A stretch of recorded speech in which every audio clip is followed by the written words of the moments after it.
and welcome to another episode of 5 Questions With. This is where I pose 5 questions to another running YouTuber and we get to hear some great answers.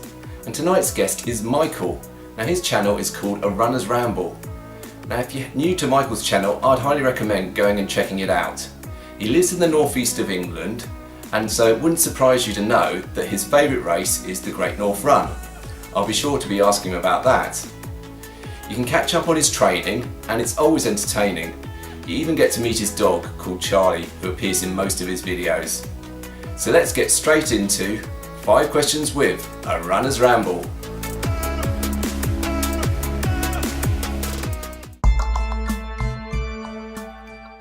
So I started running back in 2013. I've just come off a 10-year romance with track and field, and I think I got to the point where I wanted to try something new, something I'd never done before. Football was an option, but then I realised I couldn't really see.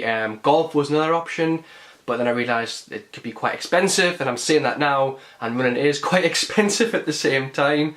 And in the past I used to loathe distance and road running, hated it, absolutely hated it, but that was the sprinter / jumper in me. I used to loathe it until to make up it a little bit, but I thought I'd give it a go with the goal of running the 2014 Great North Run. My friend and now my coach, he invited me to an introductory seminar for first timers for the Great North Run, and he thought I'd benefit from it and it would calm us down a little bit because I was panicking for the training and also the distance. So he invited us to take part, and it was great, learnt a lot, and I was hungry from it. And then as the training went by, I loved it. I got more into it, my head was turned with how much fun you can have with it and the social aspect as well. That's what I love about athletics, the training and the social aspect, and I kind of like relate to that a little bit. And then I did the Great North Run in 2014. Albeit, I was bricking it at the start. I learned a lot from that first Great North Run, but since then I've never looked back.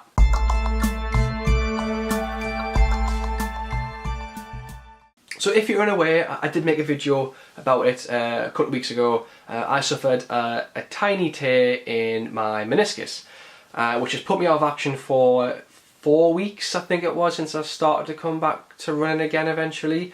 And what I've learned since then is that if you're injured, you're just injured and you have to accept the fact that you have to actually rest. I know that with us runners, we can be stubborn when it comes to being told you have to rest, you have to have a layoff for this injury to heal. We don't like that, it's safe to say.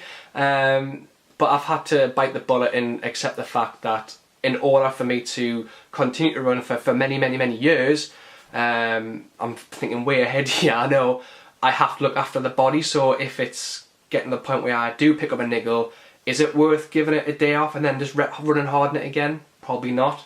So I'll try to give it a bit of recovery. With the knee in particular, it's been 4 weeks and it's been hell, but I think it was important to let it fully recover and get assessed by my sports therapist. And it's feeling good so far. I'm happy with the progress. And in terms of injury prevention, again with the stubbornness and runners, I think we don't like being told that you have to do strength work and core work.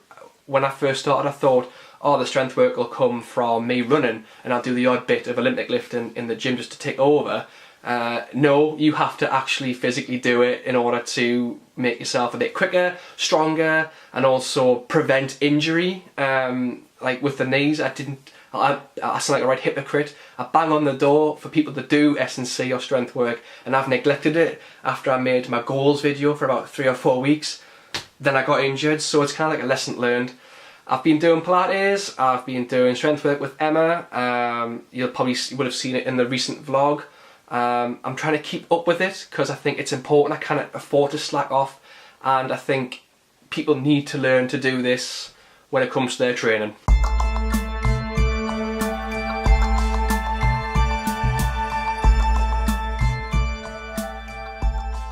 Yes, it's the 4th time I've ran the Great North Run. It feels like yesterday when I ran my first one, and if I can make it to 10, that'll be amazing. I think what you can expect from it from the first time is the atmosphere. I don't think there's anything like it. It's sort of like a carnival. The day before at the City Games, it's outstanding. Get yourself to that if you can. And also the pasta party, because it's awesome, and the Run Expo as well.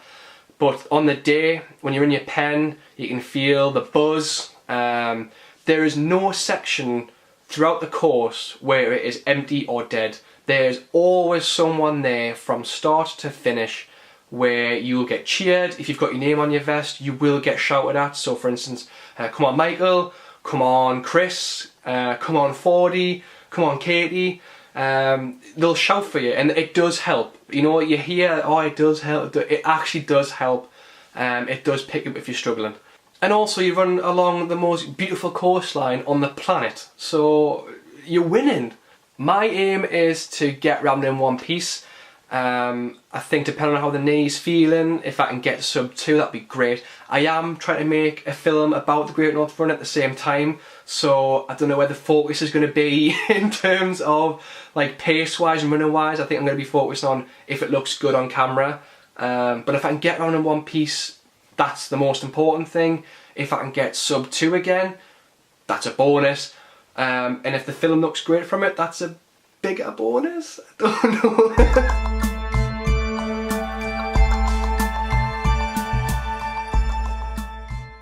I do. I'm a jack of many trades online, making videos, writing blogs, and now podcasting.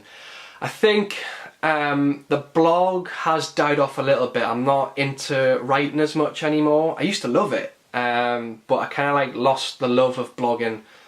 For now, I'm more focused on the video and podcasting.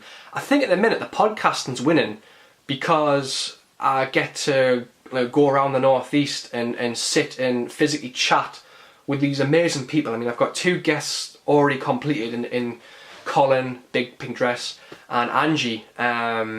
They've both been amazing guests so far, and it's when you hear the feedback of what they think of the podcast and how it went, it's amazing, and I love that.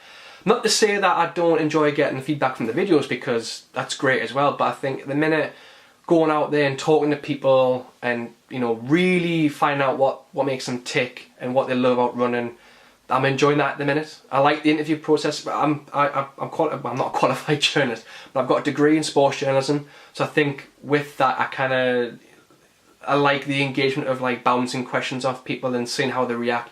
It's sort of like a journalist thing, I think.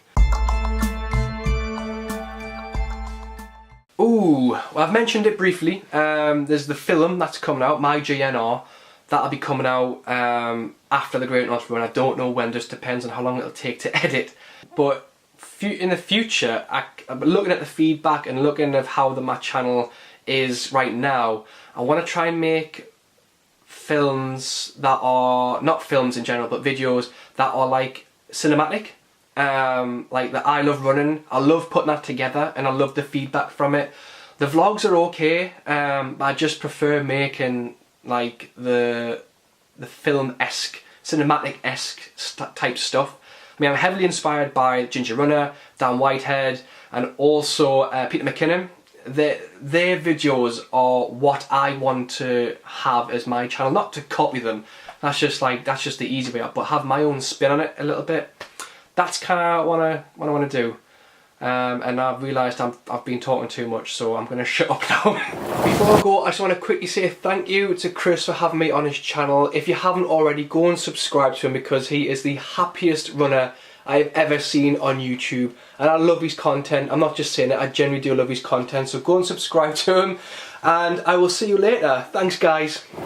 A massive thank you to Michael for appearing on my channel and answering those questions. I do hope you enjoyed them as much as I did, and if you did, please do give the video a like. If you're new to the channel, why not consider subscribing, and definitely go and check out Michael's channel. I'll put a link down below, and you should also be able to click over there somewhere.